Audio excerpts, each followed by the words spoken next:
বুঝলাম না বিষয়টা। একটা শার্ট রাখছিলাম, আমার শার্টটা খুঁজে পাইতেছি না। এই বাসায় কি জিন ভূত আছে নাকি? একটা জিনিস রাখলে একটা জিনিস আরেক যায় কেন? হ্যাঁ, কই কই জিনিস কই? কি হচ্ছে? একটা জিনিস আটকে রাখো, বাসায় কেন থাকবে না? এত চিল্লাতেছিস কেন? আমি ঝিলাইতেছি, হ্যাঁ আমার মনে হয় আমি ঝিলাইতেছি, আমি কথা বলতেছি। এটা শার্ট রাখছিলাম, ওই যে শার্টটা করি। বাবা আছে কোথাও না কোথাও। তোর শার্ট কে ধরবে? তোর ঘরে কেউ আসে? আর তোর জামা ধরলে তুই যে হারে চিল্লাস, ভয়েও তো কেউ আসে না। আমার রুমে যদি কেউ নাই আসে, তোমার কি মনে হয় আমার কি শার্টের হাত পা হয়ে গেছে, হাতটা চলে গেছে নাকি? আমি এক জায়গায় লুকায় তোমার বলতেছি, দেখো তো আমার শার্টটা কই, আমার শার্টটা কই, এদিকে আছে কিছু কিছু আছে এই জায়গায়? কি হয়েছে ভাইজান, এত চিল্লাইতেছেন কেন? ভাইয়া নাকি এখানে একটা শার্ট রাখছিল, ওটা খুঁজে পাইতেছেন। ওটা তো আমি ধুইয়া দিছি। আপনি যে আমার রুমে ঢুকছেন, আমার রুমে পানি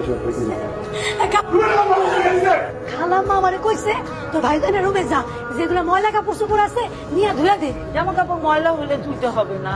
ভাইয়া তুই তো অন্য শার্ট পর জানা। শার্টের প্যাচের ফুলার মতো রাখতে শার্ট আমি ওটাই করবো, পোশাক করবো। ওটা তো একদম ভিজা, যেটা নাকি কাঁচা ভিজা, শুকাইতে শুকাইতে বিকাল হয়ে যাবো।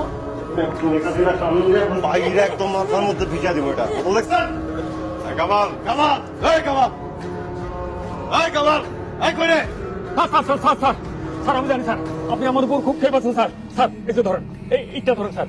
আমার কথাটা যদি ভালো না লাগে আপনার, তাহলে আপনার যা খুশি আপনার তা করেন স্যার। স্যার একটা মিনিট স্যার, আমি বলতেছি স্যার। স্যার ঘটনা হচ্ছে কি স্যার, কালকে বিকেলে আমি একটু হোটেলে খাইতে গেছিলাম। হোটেলের খাবারটা যে এত বাজা ছিল তা তো জানতাম না স্যার।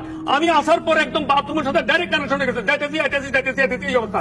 আপনি যে আপনার ডাকতেছেন চিল্লাইতেছেন, আমি সব শুনতেছি স্যার, কিন্তু কমপ্লিট আমার স্যার কেমন আছে স্যার, এই জন্য আমাদের হয়ে গেছে। কিন্তু স্যার তারপর যদি আপনার রাগ হয়, একটা কাজ করেন, এই যে সালা আছে না, সালার মধ্যে আমার ঢুকাইয়া ইচ্ছা মতো সেটেন স্যার, কোনো অসুবিধা নাই। ইচ্ছা মতো সেটা, তারপর তো আমি শেষ, আমি তো থাকুন না স্যার।